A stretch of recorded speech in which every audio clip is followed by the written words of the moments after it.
Terima kasih teman-teman, jangan lupa like, komen, dan subscribe, dan tinggalkan notifikasinya. Terima kasih. Anugerahmu tercurah bagiku, besar anugerahmu berlimpah kasih-Mu, semakin hari semakin bertambah besar anugerah-Mu, besar anugerah-Mu berlimpah kasih-Mu, semakin hari semakin bertambah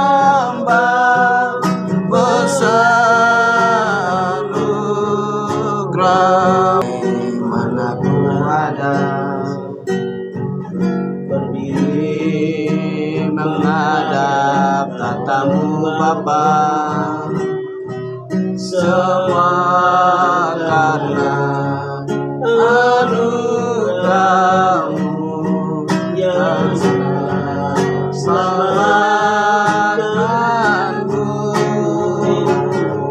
Ku hidup dalam segala kelimpahan, layak untuk melayani Tuhan, semua karena anugerah-Mu tercurah bagiku, besar anugerah-Mu berlimpah kasih-Mu, semakin hari semakin bertambah besar anugerah-Mu. Ayat yang ke-30 menurut saya. Kemudian Yesus berjalan keliling dari kota ke kota dan dari desa ke desa sambil mengajar dan meneruskan perjalanannya ke Yerusalem. Dan ada seorang yang berkata kepadanya, Tuhan, sedikit sajakah orang yang diselamatkan? Jawab Yesus kepada orang-orang di situ, berjuanglah untuk masuk melalui pintu yang sesak itu. Sebab aku berkata kepadamu, banyak orang akan berusaha untuk masuk, tetapi tidak akan dapat. Ayat yang ke-25, jika tuan rumah telah bangkit dan telah menutup pintu, kamu akan berdiri di luar dan mengetuk pintu sambil berkata, Tuhan, bukakanlah kami pintu. Dan ia akan menjawab dan berkata kepadamu, aku tidak tahu dari mana kamu datang. Maka kamu akan berkata, kami telah makan dan minum di hadapanmu, dan engkau telah mengajar di jalan-jalan muka dari kami.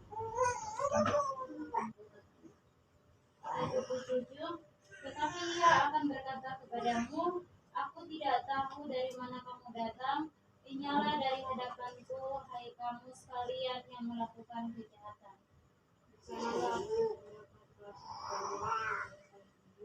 Apabila kamu akan melihat semua nabi di dalam kerajaan Allah, tetapi kamu sendiri dijanjikan oleh Allah. Dan orang akan datang dari timur dan barat, dan dari utara dan selatan, dan mereka akan duduk makan di dalam kerajaan.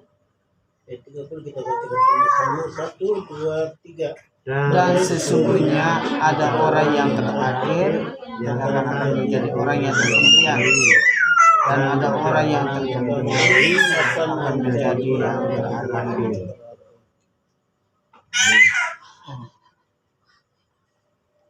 Tuhan, kita bersyukur kita melihat dari ayat ini bahwa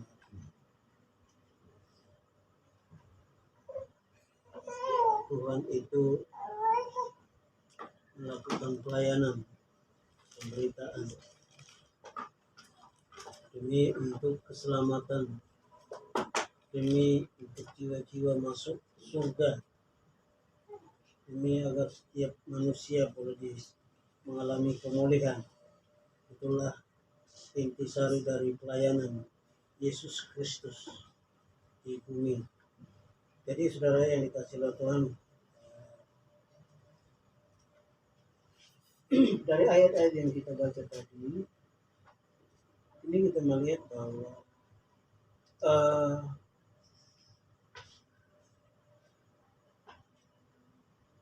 banyak orang saat ini takutnya bukan takut tidak masuk surga, tapi takut tidak dapat duit, Tidak makan. takut tidak makan, takut kelaparan, takut jatuh miskin, takut tidak punya apa-apa. Ya. Maka dunia saat ini sedang berjuang mati-matian. Ya, gereja itu hanya untuk jadi tempat hiburan.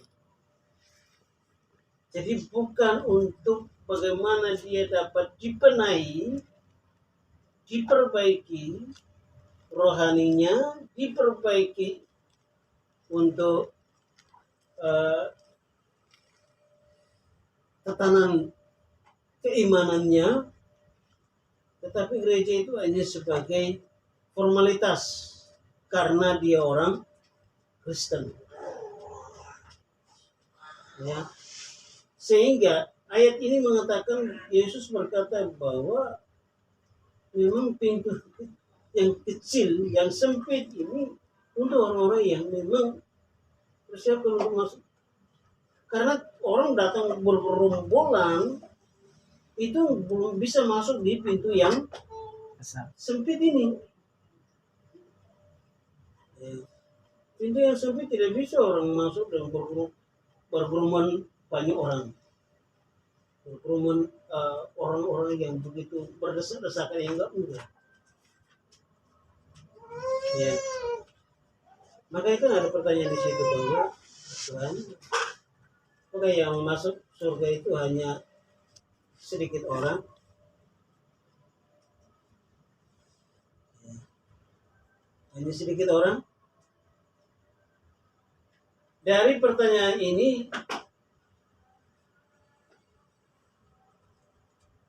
kalau kita mengkaji bahwa Yesus melakukan pelayanannya begitu luar biasa, memberitakan Injil dalam ayat yang ke-22 tadi, ya.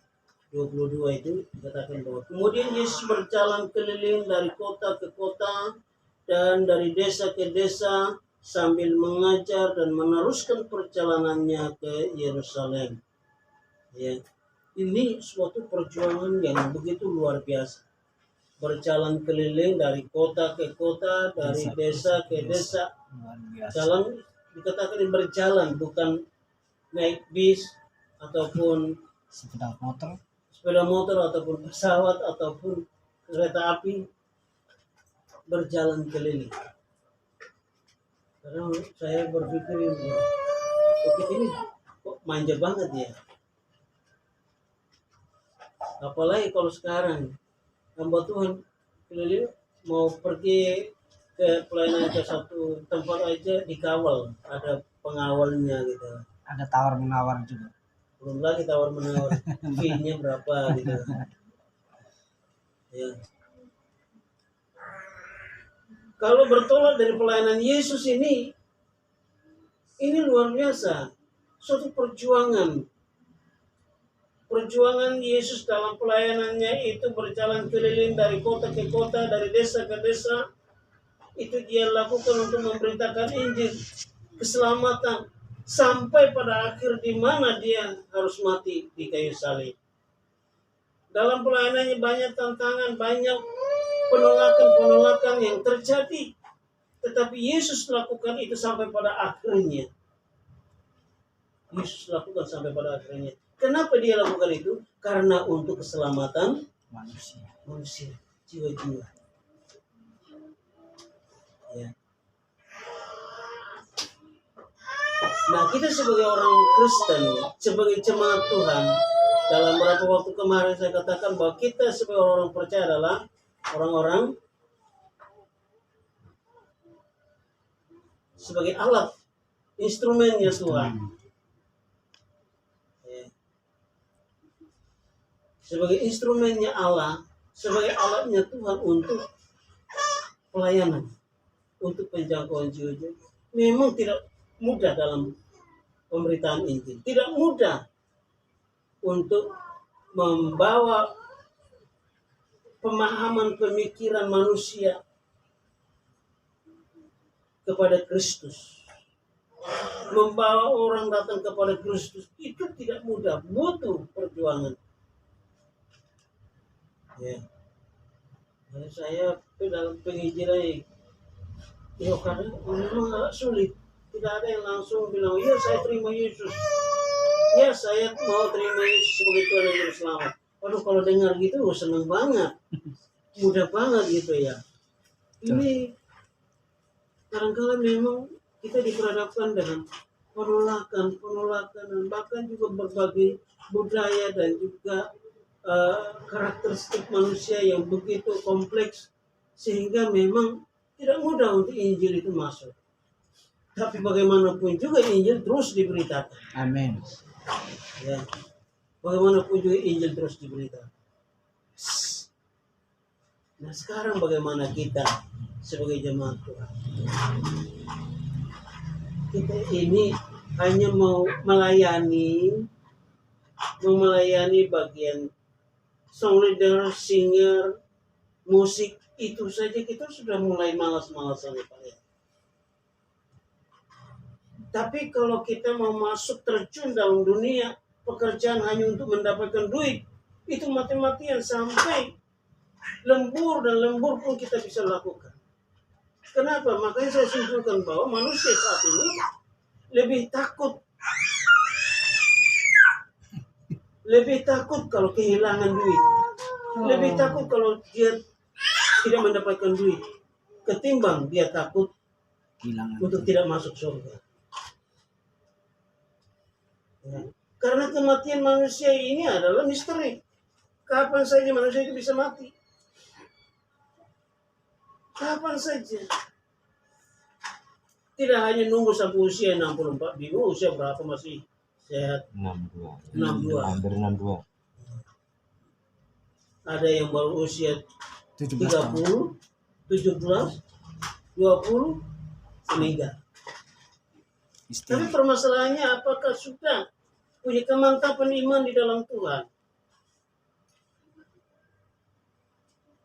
Apakah dia sudah siap untuk masuk surga? Jangan-jangan yang dikejar adalah duniawi. Jangan-jangan yang dikejar adalah duit. Bukan berarti duit tidak kita butuh, tapi kita lebih belajar bagaimana kita harus takut kalau saya tidak masuk surga. Ya. Duit itu hanya sementara waktu. Hari ini kita pakai belanja 100.000, hari ini kita belanja habis. Tapi bagaimana untuk kehidupan kekal? Ya. Tapi juga kemarin firman juga, kita ini instrumennya Allah. Jadi kalau barang siapa yang takut kehilangan nyawanya, maka akan kehilangan nyawanya. Barang siapa yang takut mati, maka dia akan mati, teman-teman. Karena yang ditakuti.